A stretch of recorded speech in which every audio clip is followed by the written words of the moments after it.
Welcome to the Liberace Mansion.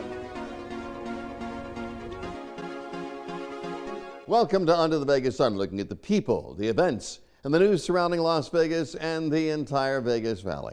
Hello, I'm Steve Schorr. We are live from the Liberace Mansion. You know, there's so many things that happen in our lives today that sometimes you don't even realize how much it impacts you. Today on our program, we'll talk about things that impact you that you really don't know about, but yet they do. And it could impact your health and your well-being. We'll talk with two very special men on our program about what this whole thing is all about. We'll be right back. Stay with us. In today's business world, whether it be the legal business world or the other business world, how much does science have to do with success or failure? We'll find out in our program today. Our very special guest, once again on our show, Tyler Morgan and Mark Fierro. Gentlemen, welcome back for a second time on our show. I really do appreciate it. And Mark, I'm going to begin with you. In our last program, you talked about something that I believed was happening. I don't know if most people in the audience understood that it was happening. But there is a dramatic change that is taking place today in the legal profession. It used to be, let's be honest, it used to be during the days of Ironside, you'd have some sharp lawyer go into a courtroom and win over the jury, and that was it, the case was won. Today, I think because of programs that I've talked about on the show, like Bull, where people conceive this whole idea about science in the courtroom, that things are changing. The reality is that science is truthful today. Absolutely. It's right on the money. It's highly predictive.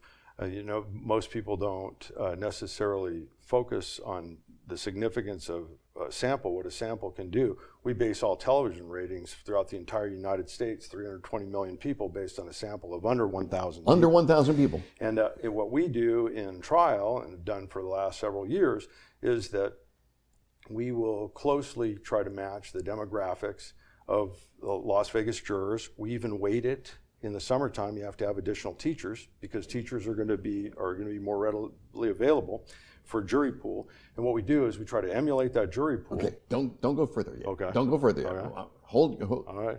Because I'm now curious about the lawyer within our midst, who, when you went to school, when you became a lawyer, nobody thought about trial science. Nobody thought about anything like that. It was your skills as an attorney, whether you be a prosecutor or a defense attorney, your skills in a court case. Yeah, it was case law, argue, and rules of procedure, and that was it. Examinations, going, depositions, everything. You don't think of doing day in the life videos or doing mock trials before we're trying to do polling on a mock jury pool to sort of emulate what the jury is that you're going to get in a trial. So yeah, it's once you get out of law school and you actually get into the real world, it's you're bombarded. It's bombarded different with all this. Yeah. Do you think it changes how lawyers act in the courtroom? Yeah, I mean, because with the right use of technology and the science behind trials, it gives attorneys a lot more confidence, and it gives them a lot more firepower and will on how to proceed with a case. And I think it drives certain cases into trial with the confidence to trial and get the result that they need. And it also can give the right sort of warning to say, hey, let's wrap this one up here and let's take it away from the jury.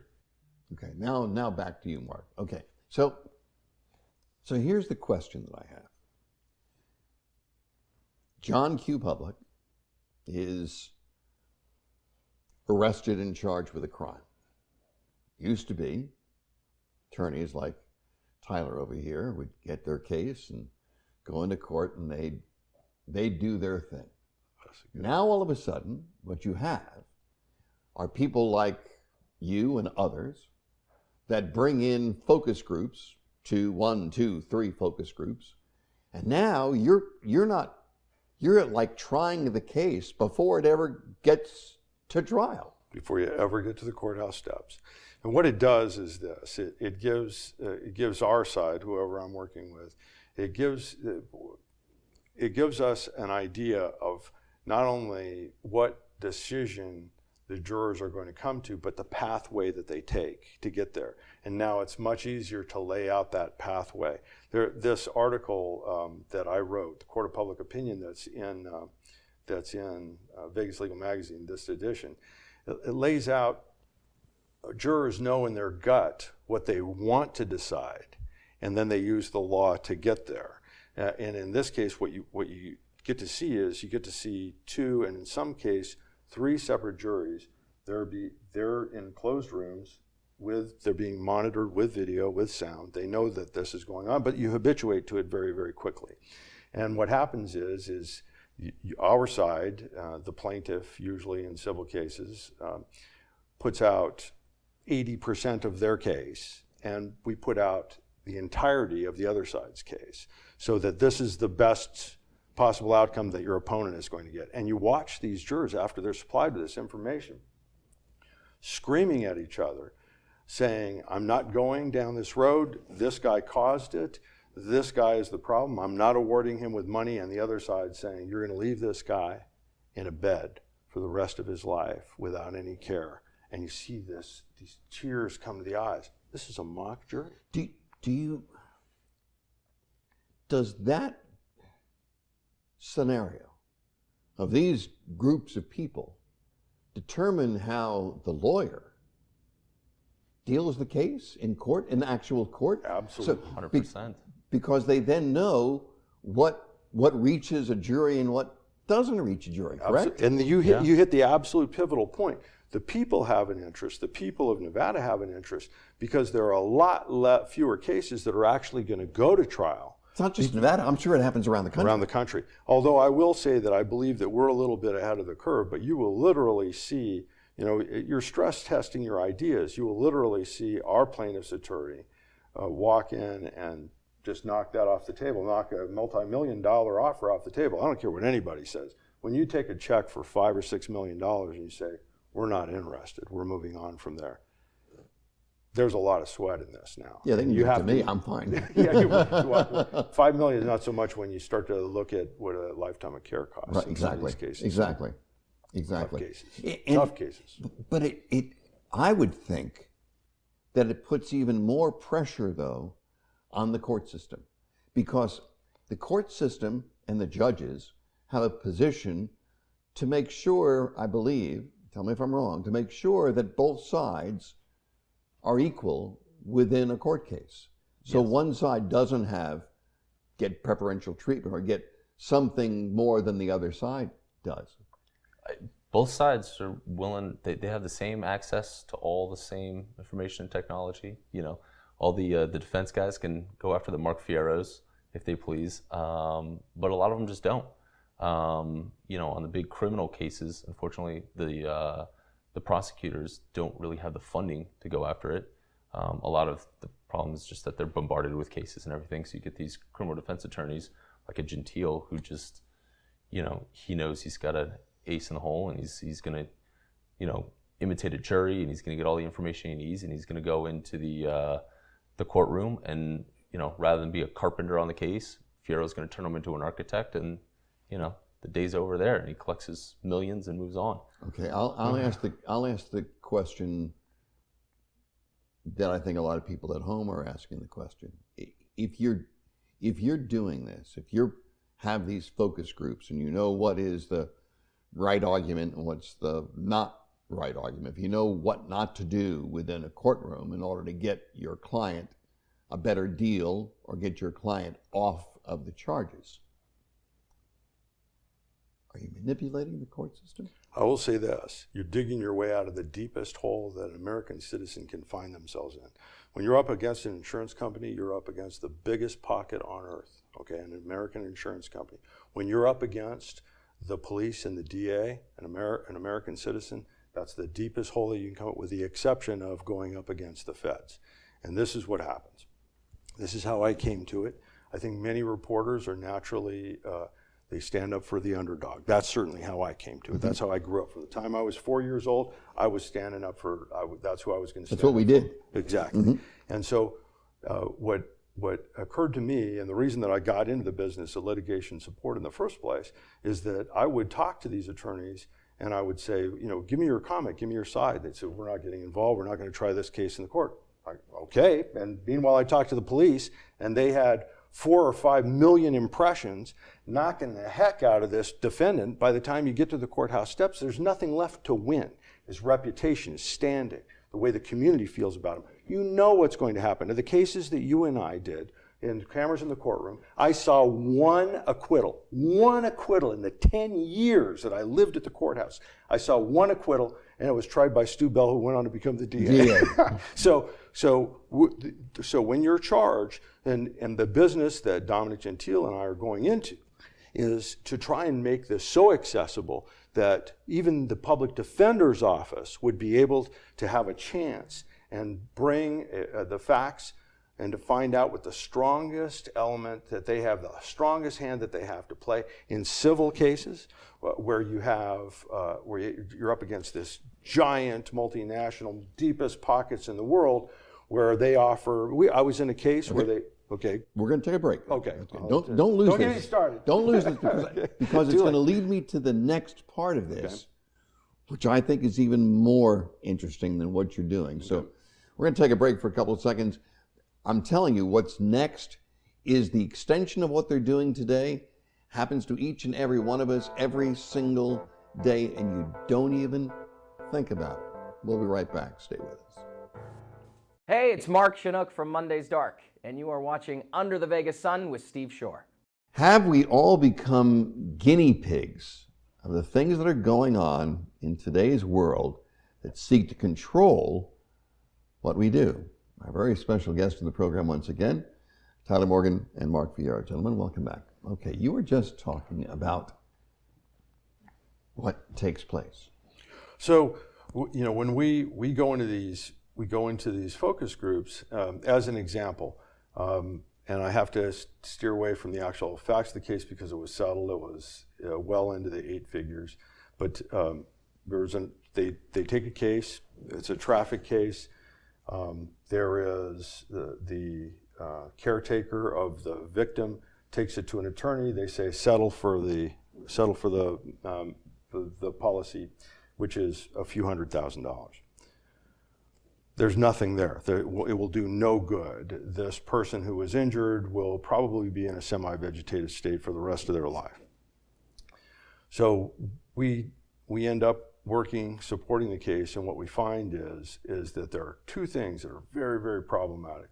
One, that person who's in bed for the rest of their life was going over the speed limit. Okay, that moves the needle.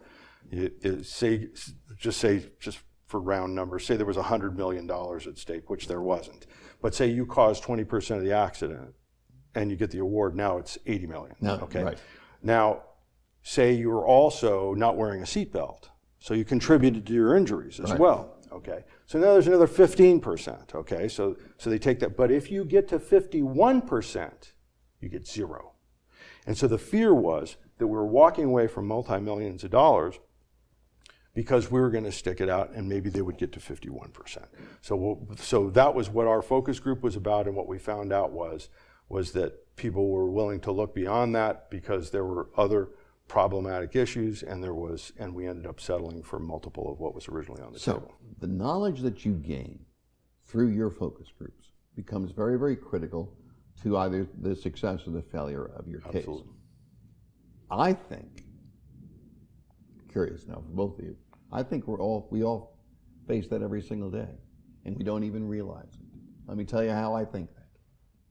Big Pharma today, Big Pharma, and I think the medical community is as much of a challenge today to try and figure out what the next part of their world is as legal was a couple of years ago.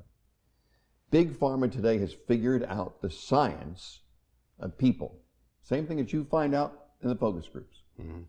And they've determined, besides having their salespeople go around from doctor to doctor to doctor to doctor to say, you should be giving your patient my drug, they got smart and they said, you know what? We'll take it directly to the public, to the people. There's probably more commercials now on television for pharmaceutical products, for prescription drugs that I can't go into the store and say, I want that drug. You have to go to your doctor. But if you're hit with enough information, You'll ask the doctor. you'll ask your doctor. He'll drive your care. Why am I not getting that drug? It's the same, I believe, the same philosophy of what's happening in focus groups, because you learn from your patients, those people watching the commercials, what they will and won't tolerate. And that pushes big pharma even more. You agree or disagree? That's a really good point. It's hard to disagree. I'll say that much.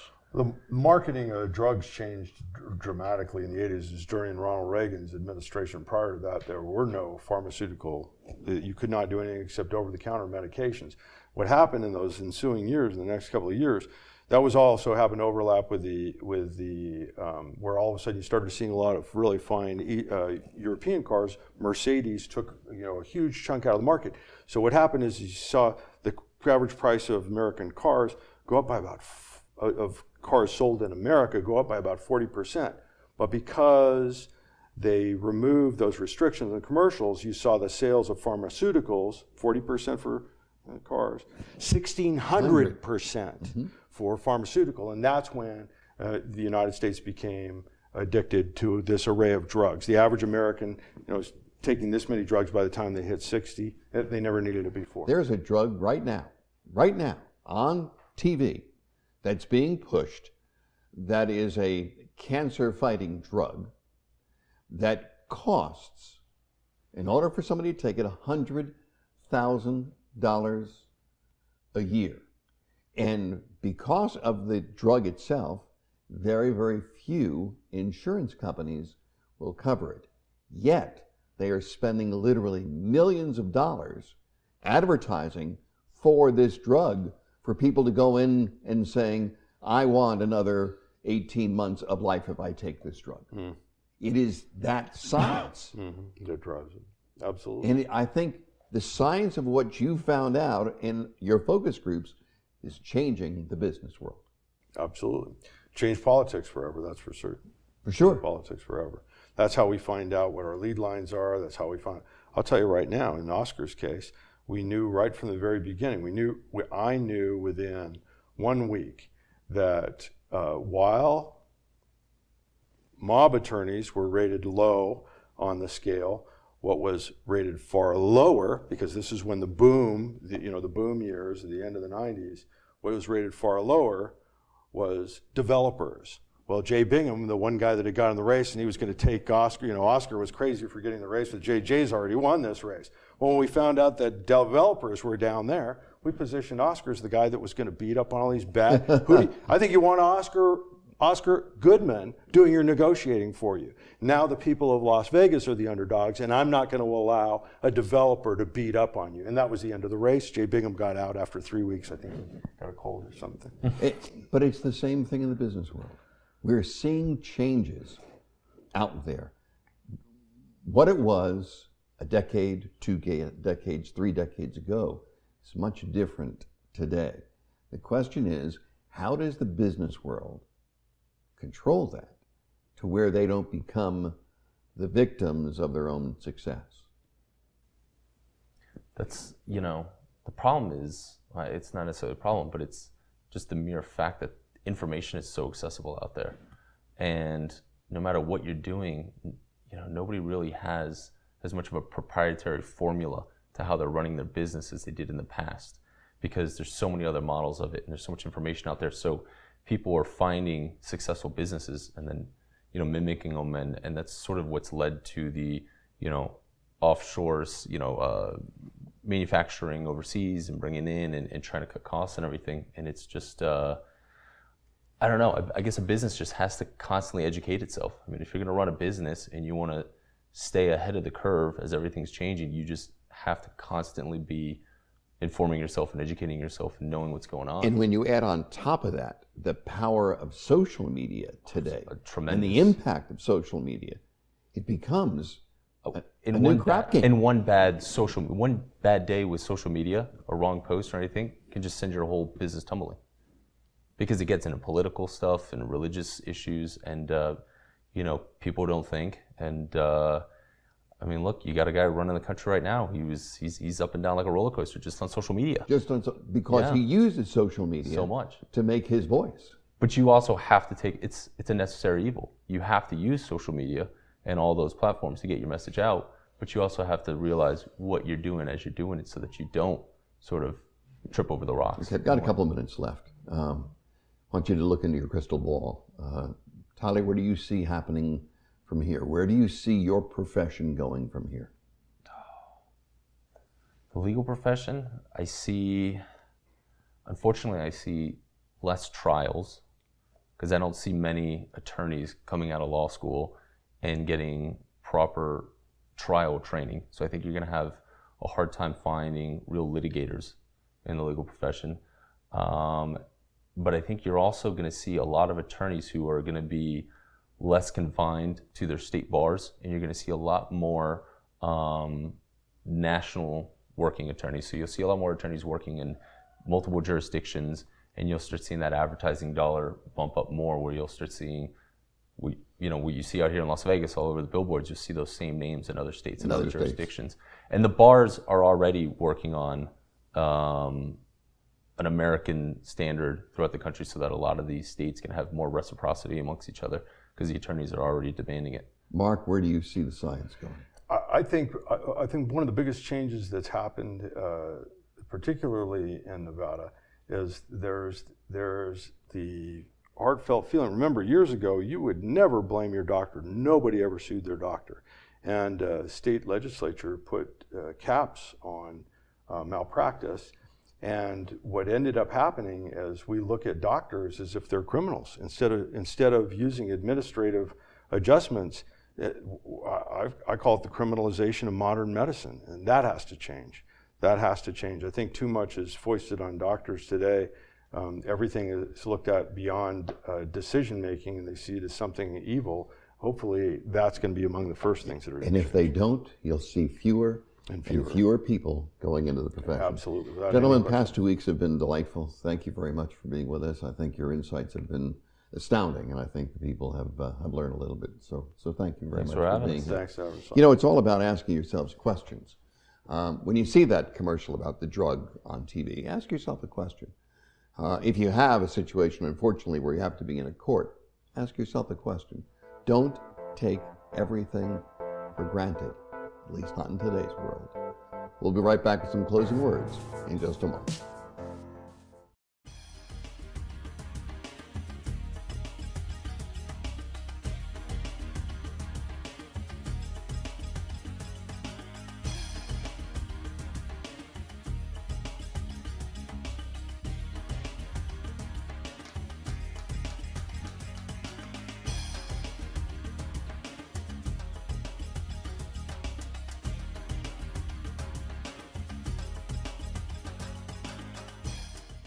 You really never realize how much the things around you do impact your brain and how you think and what you believe.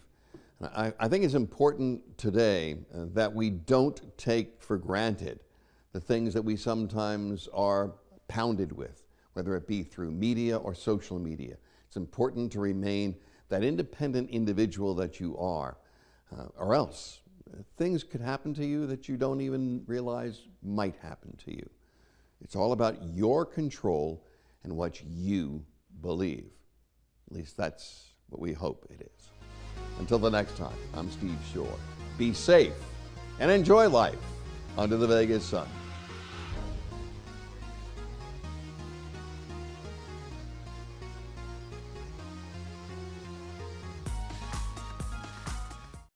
The world of business today is ever changing.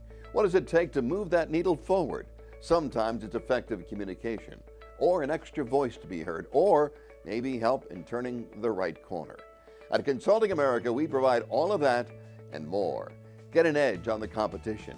Our team offers more than 100 years of business experience, all to help you. For more information, go to consultingamericanow.com or call us at 702-385-5739. Consulting America, developing innovative strategies today.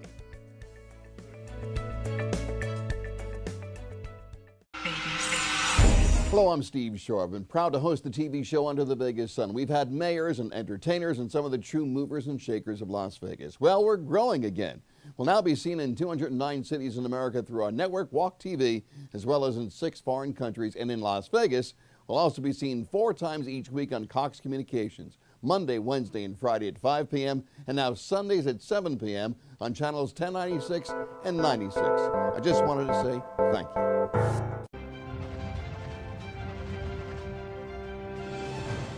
This has been a presentation of VATV.